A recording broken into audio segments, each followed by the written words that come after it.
Hi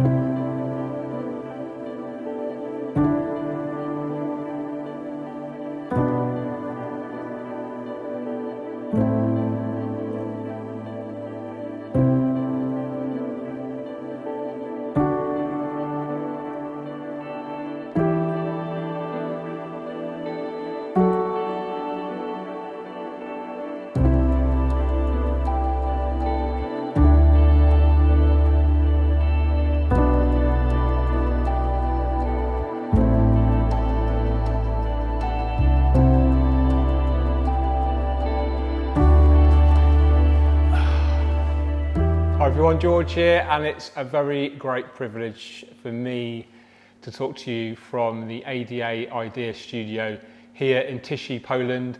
I've been kindly hosted by my good friend Adam Paszczela, who's an extremely talented Polish aquascaper, and he has just the most inspirational gallery kind of studio here, and I will be releasing more content from here, so keep your eyes out for that. Now, this video is all about how we're going to aquascape this beautiful ADA 45H. We're going to be using some absolutely amazing materials, some of the best I've ever used.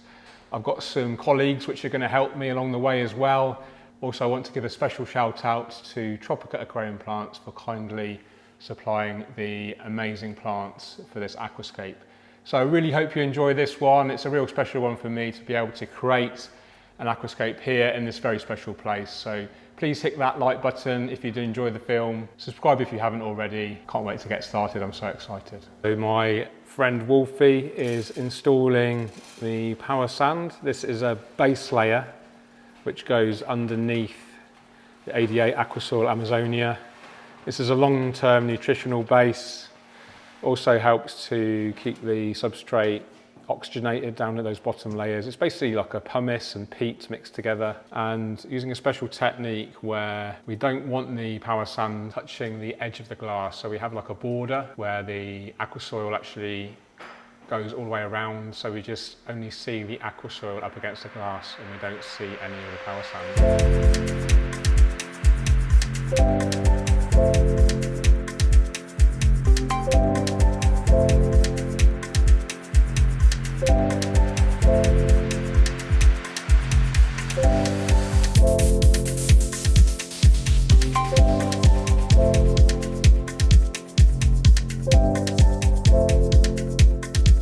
Okay, so we've got the substrate system in, base layer of the power sand topped off with the ADA Aquasoil Amazonia, which is widely regarded as one of the best soils out there, super rich in nutrients, especially nitrogen.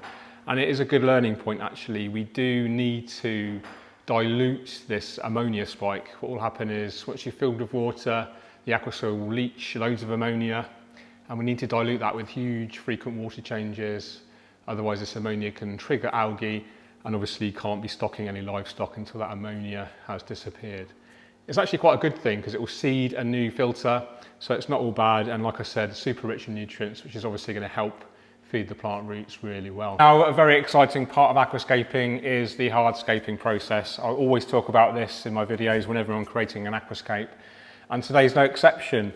Hardscape is the backbone of the layout. It's like the skeleton. The stronger the hardscape, the stronger the aquascape. If we start off with a super high impact hardscape, then it's relatively easy to create a high impact aquascape. Very, very lucky today to have some of the best materials that I've ever worked with. We've got the best selection of Frodo Stone that I've ever seen, literally tons of it to choose from, and some amazing wood. So let's start off with the wood. This has been imported from China quite recently, so I've never actually seen this type of wood before. It's almost like Redmore, but it's consisted of lots of smaller kind of branches, almost twisted together. It looks absolutely amazing. I really, really love it, and I can't wait to use it in this tank.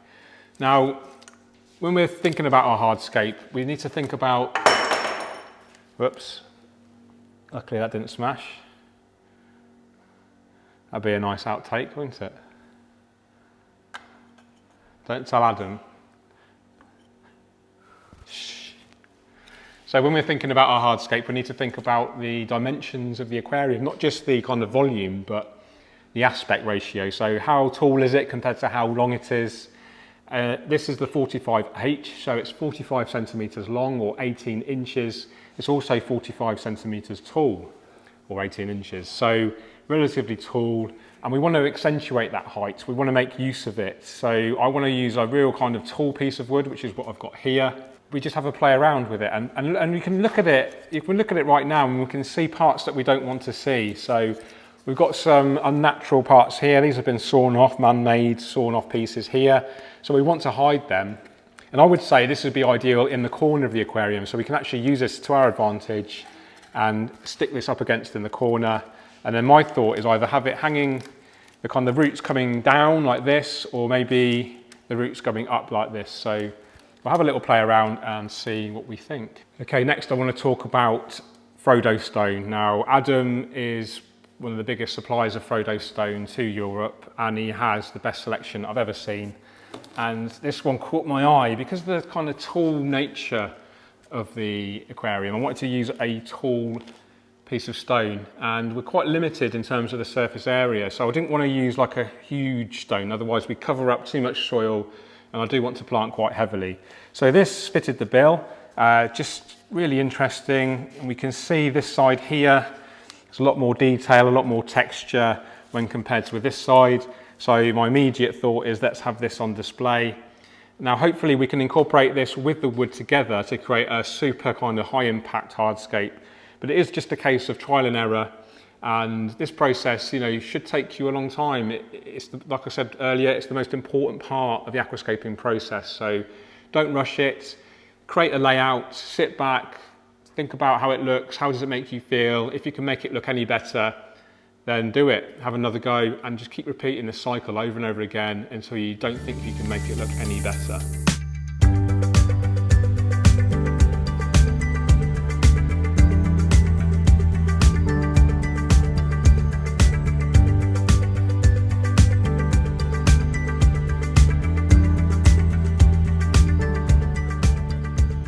So that is the hardscape setup. We took a little bit of trial and error to get the right pieces of wood in the right positions, also the rock. I did add another extra few pieces of twigs, etc., to create this more complex hardscape layout. The interesting thing for me is when I'm aquascaping, I need to know how the aquascape's going to fit into that living space. I kind of stepped out of my own style a little bit and wanted to use a little bit more of Adam's style of really kind of hardscape dominant layout. But we're still going to use quite a lot of plants. So the guys are actually prepping the plants right now for me. We'll plant into the dry soil. I always plant into dry soil now.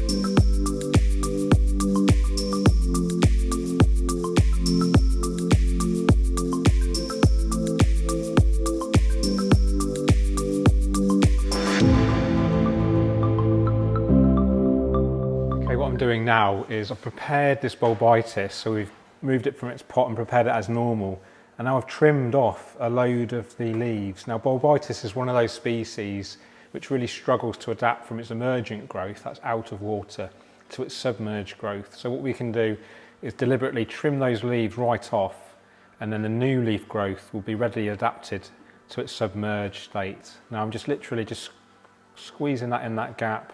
That's going to self-attach, no problem. Okay, we're almost nearly planted. Now it's just a case of attaching our moss. We're going to use two different techniques. The first technique is the one I usually use, is just literally getting small clumps, super gluing them directly to the wood. The second technique is one that I've learned from Yuri's, which is chopping the moss into really fine, so many like tiny portions, putting a pool of glue and then adding those tiny portions in one big kind of clump. Okay, Richie's now just inserting portions of moss directly into the wood. So the wood is such a nature where there's gaps, we can literally force that moss in between the gaps, and that's going to self-attach.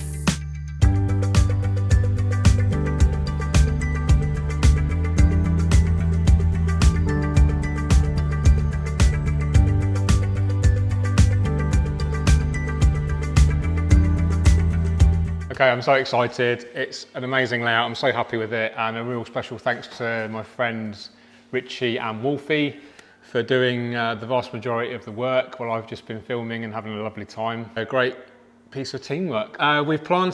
We've got a real different mix of plants to what I'm usually using. I've got no Java fern in there, I've got no Anubias, I've got no Bucophalandra. I have got Crypts, I have got Eleocharis, which I use quite a lot. Got some Bulbitis, which I rarely use, so excited to see how that develops. Got the tall Eleocharis in the background, a mixture of the Eleocharis mini and Elatine in the foreground. I'm hopeful it's going to develop into a beautiful aquascape and a real worthy addition to Adam's amazing studio. So next step is to fill with water. Now I've got a real embarrassing admission to make, and I haven't brought my red colander with me. So I know you guys are very disappointed. I'm even more disappointed in myself.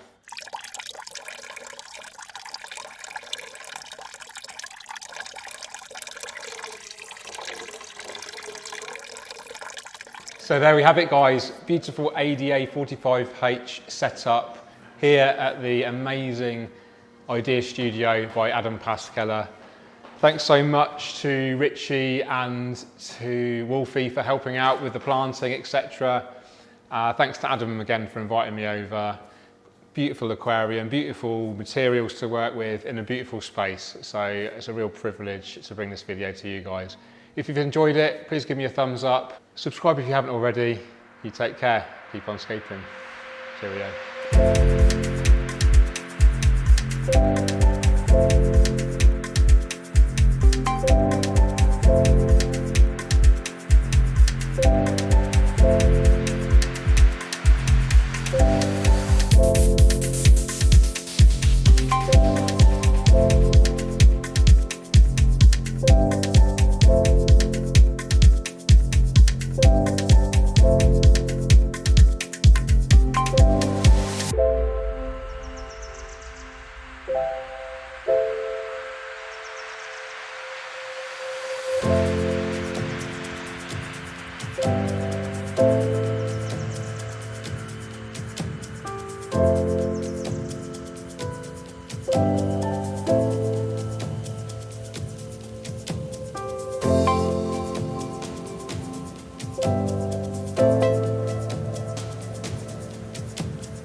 I'm out of breath from my press ups, I can't talk properly.